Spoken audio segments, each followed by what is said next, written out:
नहीं चलेगी, गुंडागर्दी नहीं चलेगी, गुंडागर्दी नहीं चलेगी, तानाशाही नहीं चलेगी, तानाशाही नहीं चलेगी, तानाशाही नहीं चलेगी, माइनिंग डिपार्टमेंट मुर्दाबाद, तानाशाही नहीं चलेगी, छीन के लेंगे अपना हक, छीन के लेंगे अपना हक, छीन के लेंगे अपना हक, माइनिंग डिपार्टमेंट मुर्दाबाद, माइनिंग डिपार्टमेंट मुर्दाबाद, माइनिंग डिपार्टमेंट मुर्दाबाद, माइनिंग डिपार्टमेंट मुर्दाबाद, माइनिंग डिपार्टमेंट मुर्दाबाद, माइनिंग डिपार्टमेंट मुर्दाबाद, माइनिंग डिपार्टमेंट मुर्दाबाद। यूटी सरकार होश में आओ, यूटी सरकार होश में आओ, यूटी सरकार होश में आओ, यूटी सरकार होश में आओ, यूटी सरकार होश में आओ, छीन के लेंगे अपना हक, छीन के लेंगे अपना हक, छीन के लेंगे अपना हक, छीन के लेंगे अपना हक, छीन के लेंगे अपना हक। जय हिंद दोस्तों। गांव शेरकोटला अपना सहार पंचायत में ये जो ब्लॉक माइनिंग के लिए जिला इंतजामिया ने अलॉट किया है, आज इसी कड़ी में इनकी जो चेन हंगर स्ट्राइक चल रही है, जिसका आज 26वां दिन है, और इनकी ये जो प्रदर्शन है इसका आज 34वां दिन है। इसी की कड़ी में आज मैं इन लोगों को पुरजोर तरीके से समर्थन करने के लिए यहाँ पे आया हूँ। मैं आज जिला इंतजामिया को और यूटी इंतजामिया को ये सचेत करना चाहता हूं कि आपने किसकी शय पे इस रेजिडेंशियल एरिया में इस प्लॉट को इस स्लॉट को अलॉट किया गया, किसकी शय पे किया गया और वो कौन थे। आज की डेट में अगर आप लोगों ने ये सोच रखा है कि इन इलाकों का कोई चुना हुआ नुमाइंदा इनकी नुमाइंदगी नहीं कर रहा है, जो भी आपने पिछले दिनों इलेक्शन करवाए जिसमें DDC BDC chairman vice chairman चुने गए, वो लोग आज की डेट में इनके साथ भी बैठते हैं और कहीं ना कहीं वो जिला इंतजामिया की उन मीटिंग्स में भी बैठते हैं। यहां पे ये डिसीजन लिए जाते हैं कि डेवलपमेंट के पार्ट पे कौन सा कदम किस तरफ सक्रिय किया जाएगा। कहीं ना कहीं ये सीधा एक सवाल जिला इंतजामिया पे, जिला इंतजामिया के उस पॉलिटिकल सेटअप पे और यूटी गवर्नमेंट की उस सारी कार्य प्रणाली पे कुछ प्रश्न उठाता है कि मेन बेसिक ये क्वेश्चन अराइज होता है कि जब डिस्ट्रिक्ट कठुआ में खास करके इस ब्लॉक की जब वो माइनिंग का वो वाला ब्लॉक उसकी सिलेक्शन करी जा रही थी, उसका चयन करने में कौन लोग थे, वो कौन सी कमेटी थी जिसने ये गठित किया कि सहार का ये वाला ब्लॉक माइनिंग के लिए चुना गया है। इसमें किसका रोल है। मैं दाद देता हूं यहां के सरपंच साहब की, यहां के उप सरपंच जी की, हमारे सरपंच महापाटी से बोधराज जी, इनके साथ पंच, ये हमारे भाई साहब यहां बैठे हुए हैं। इस बात की कोई दो राय नहीं है कि पब्लिक, जनता जनार्दन है, जनता अल्टीमेट पावर है। किसी भी पॉलिटिकल लीडर की ताकत, उसकी सत्ता तब तक पावर में है जब तक जनता उसके साथ है। कहीं ना कहीं मैं इन लोगों को बधाई देना चाहूंगा कि इस अतिक्रमण, ये अतिक्रमण है हमारी प्रॉपर्टीज पे, जनता की प्रॉपर्टीज पे ये अतिक्रमण है। किसका? सरकार का। वो सरकार जिसको हमने चयन करके चुन के भेजा है आगे। कहीं ना कहीं किसी ना किसी रूप में उन लोगों पे ये दाग है कि जो अपना मुंह बचाने के लिए इनका समर्थन भी करते हैं और कहीं ना कहीं वो उस निर्णय को लेने में भी सक्षम थे जब यह निर्णय नहीं लिया जा सकता था, जब इसको टाला जा सकता था। तो कहीं ना कहीं मैं सीधा ना बोलते हुए इनडायरेक्ट जो समझने वाले हैं वो समझ गए होंगे कि अगर सिस्टम में आप लोग हो तो कम से कम इन किसान लोगों का ध्यान रखो, क्योंकि जवान और किसान, इसी पे हमारा भारत निर्भर है। ये दो ही ऐसी शख्सियत हैं जो भारतवर्ष को सहयोग करके रखती हैं, जोड़ के रखती हैं। तो मैं रंजीत सिंह पठानिया अपनी तरफ से, अपनी पार्टी की तरफ से इनको 100% आश्वस्त करता हूं कि हम लोग हर तरह से इनके साथ खड़े हैं। ये हमको जहां पे भी बोलेंगे हम इनके साथ कंधे से कंधा मिलाकर चलेंगे। बीते दिनों आपने देखा होगा कि 12 अक्टूबर को किस तरह से 25 बड़े बड़े ट्रालों को, 80-80 मीट्रिक टन के ट्रालों को स्टिंग ऑपरेशन करके मैंने इस माइनिंग माफिया को नंगा किया था। और डायरेक्टर माइनिंग को मैंने कठुआ में, जो कि मीटिंग संडे को रखी गई थी, श्री ओम प्रकाश भगत जी को ये मैंने सबमिशन दिया था कि अगर ये माइनिंग का गोरख धंधा पंजाब में बंद नहीं किया गया तो हम लोग नेशनल हाईवे ब्लॉक करेंगे। उसी की कड़ी में चलते हुए वो पूरी की पूरी जो सप्लाई चेन मैनेजमेंट के थ्रू सप्लाई पंजाब जाती थी वो बंद हुई। आज की डेट में वो बंद करके इन्होंने ये नया ट्रिक खेला कि रेजिडेंशियल एरिया में आप लोग गरीब लोगों को, मासूम लोगों को दबाने का प्रयास करोगे। ये नहीं चलेगा, ये हम नहीं होने देंगे। इसके साथ साथ मैं एक बात और कह दूं, माइनिंग जरूरी है, हम भी समझते हैं, इसके बिना डेवलपमेंट काम नहीं चलते। आप बिना किसी रेजिडेंशियल एरिया को टच किए बिना भी माइनिंग का जो ब्लॉक है वो इशू करवा सकते हो, कर सकते हो। तो मेरी हाथ जोड़ के जिला इंतजामिया के आगे ये गुजारिश रहेगी, यूटी गवर्नमेंट के आगे ये गुजारिश रहेगी कि इन मासूम लोगों का ध्यान रखो। ये अपने लोग हैं, ये हमारे अपने लोग हैं, गरीब लोग हैं। इन लोगों को तबाह करने का काम ना करो, इनको आप सपोर्ट करें। इसी तरह यहाँ पे इसी तर्ज पे हम इनके साथ 24 घंटे खड़े हैं। जहाँ पे धरना प्रदर्शन जो हमारा है आज 33वां दिन है। 1 महीने और 3 दिन हो गए हैं और चेन हैंगर स्ट्राइक जो है वो 26 दिन जो है कंप्लीट होने जा रहे हैं।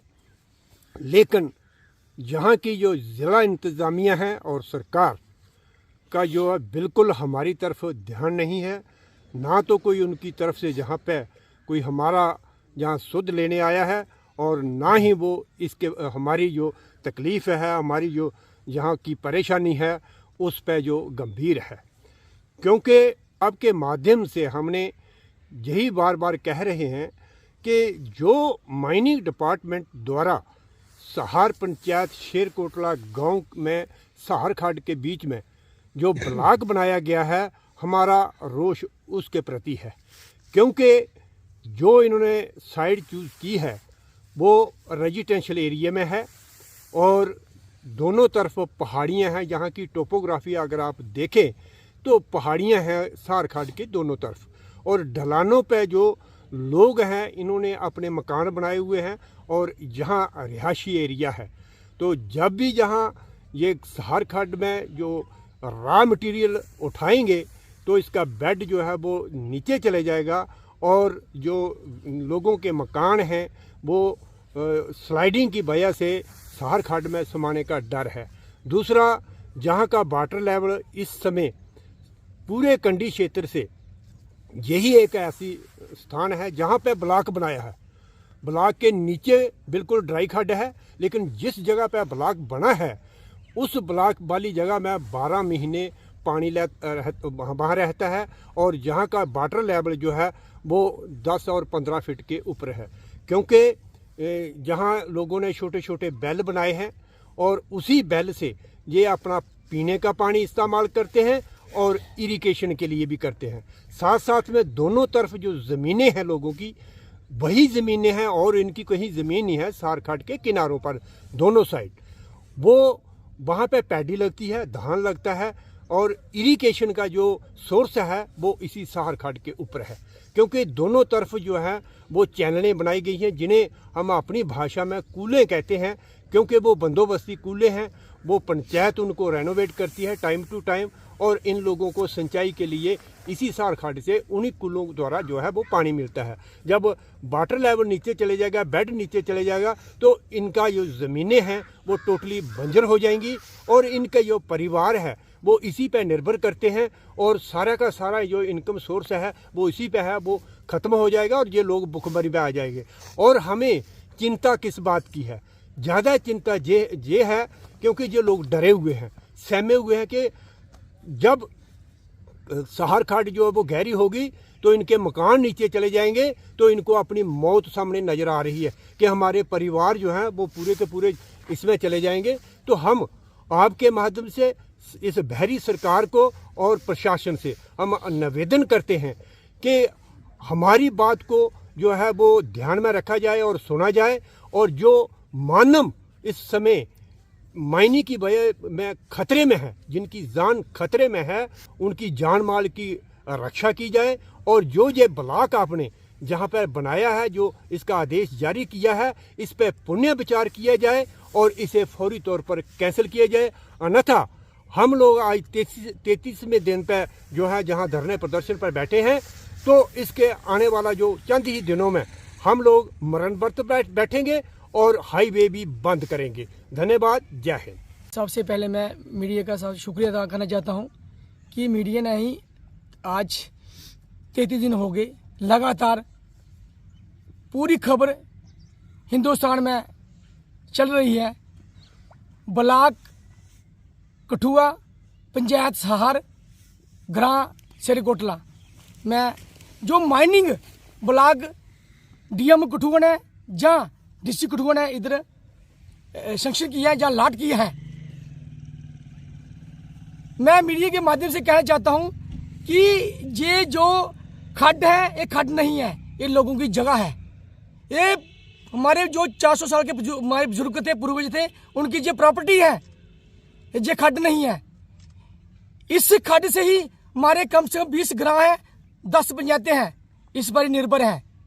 इस खड्ड बारी हमारी जो फसलें हैं वो तैयार होती हैं, हमारे जो परिवार है इस पर ही निर्भर है। आज जो हमारे नुमाइंदे हमने चुनकर भेजे हैं वो क्या कर रहे हैं? वो इसलिए भेजे हैं कि सुख दुख में काम आए। अगर हमारी आज परेशानी है, उनका फर्ज बनता है इस दुख में उनका वो इस साथ में शामिल हो, ताकि नहीं जो हमारे बुजुर्ग हैं इतनी ठंड में आज ये बैठे हुए हैं। दिसंबर का महीना है, 26 दिन हो गया चेन हंगर स्ट्राइक करते हुए।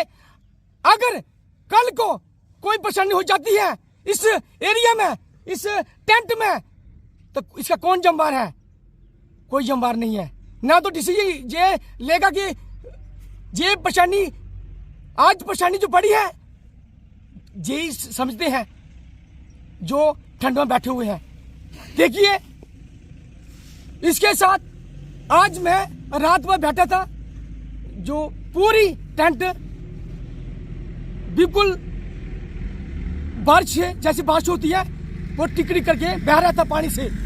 मैं कहता हूं कल के लिए कोई बुजुर्ग जब मेरे को नौजवान भाई बीमार हो जाता है, ये जो जिला इंतजामी है, जो डिस्ट्रिक्ट कठुआ से बैठे हैं, उनका फर्ज बनता है इस परेशानी को हल करें और हमारे जो बुजुर्ग हैं इनको राहत मिले। इसके साथ जो इधर हमारे क्रशर लगा हुआ है, मेरे भाई क्रशर माल लेकर आते हैं क्रशर से, चाहे वो रेता हो चाहे बजरी हो।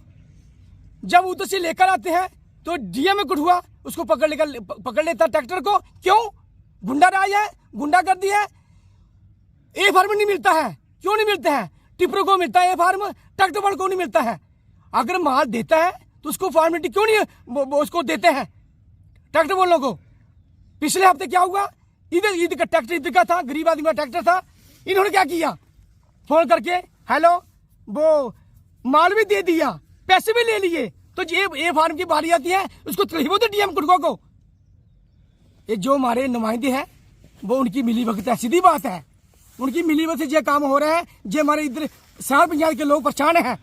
इसके साथ मैं कहता हूं, मेरी जो मेंबर ऑफ पार्लियामेंट है, मैं सीधी बात है, लोगों के नुमाइंदे हैं, हम लोगों के समाज सेवक हैं। लोगों की परेशानी हम देख नहीं सकते, हम लोगों का दुख देख नहीं सकते। हम लोगों का दुख हमारा एक इंसानी फर्ज बनता है इनकी सेवा करना, इनकी मदद करना। अगर पावर दी है लोगों ने, जो उनकी पावर लोगों में नहीं डिस्ट्रीब्यूट होनी चाहिए, वो पावर उनके पास जिन्होंने दी है उनको दोबारा मिलनी चाहिए। आज ये परेशानी है, उनका फर्ज बनता है इधर आए, इनकी मुश्किलें हल करें, ताकि इनकी राहत जो परेशानी है इनका हल हो। जय हिंद, जय भारत।